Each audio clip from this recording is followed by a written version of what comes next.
I had a dream this summer. Unfortunately, it was kind of the exact opposite of the Martin Luther King dream.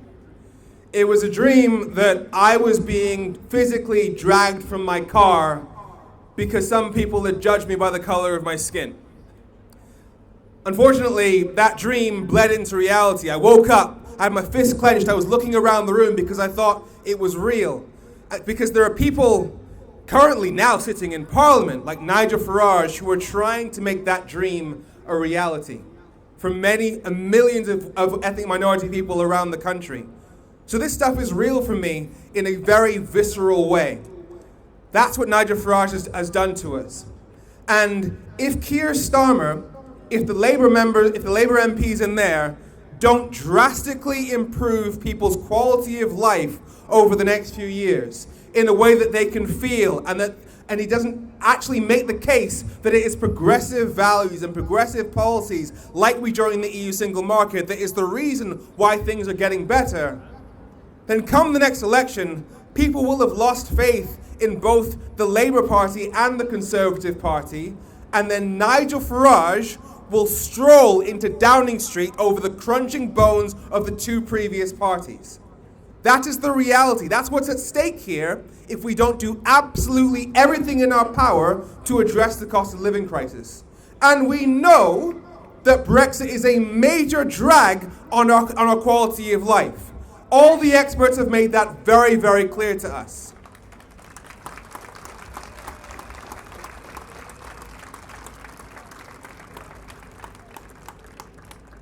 And this government knows that as well. They kind of wrote it into law. About a month ago, they passed a fiscal responsibility bill, which basically means that everything they do has to be judged by the Office for Budget Responsibility. So they can only do things that the OBR says we can afford. Well, the OBR also says that Brexit is costing our economy 4%, an equivalent of £100 billion a year, and $40 billion in tax revenue.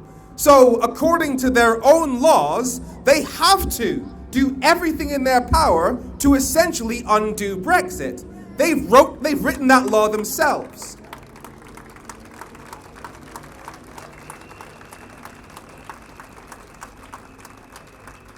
And so, there is no logical argument for why Keir Starmer should not be saying it is the policy of this government to rejoin the EU single market as soon as possible. Because there's no democratic justification for being outside of the EU, of the single market. In 2016, they promised we'd stay in. In 2017 and 2019, the majority of votes went to parties that were saying we should stay in the single market. And if Keir Starmer said, let's join the single market in Parliament, who exactly could argue against him? Because the Conservative Party, they've admitted that Brexit is making us poorer. Kemi Badenoch said Brexit has been especially traumatic for the car industry. Rishi Sunak said it's the reason why we're lagging behind other countries in terms of trade. George Freeman said we're paying the price of Brexit in our food bills. When we look at the Reform Party, Nigel Farage said Brexit has failed and that we haven't benefited economically from it. Several Reform candidates who I interviewed before they threw me out of their conference, they told me that the Brexit is making us poorer now, and that if they were in power, they'd go for no deal, which would damage our food supply for the next 20 years. And they said that you've got to take a little pain for it to work. So who's left who are they trying to impress? The only people I can think of is that they're scared of what the Daily Mail and Nigel Farage would say. So, in my view, given that the stakes of this is so real, so visceral, we saw it on the streets with the riots, we cannot afford for them to go slowly.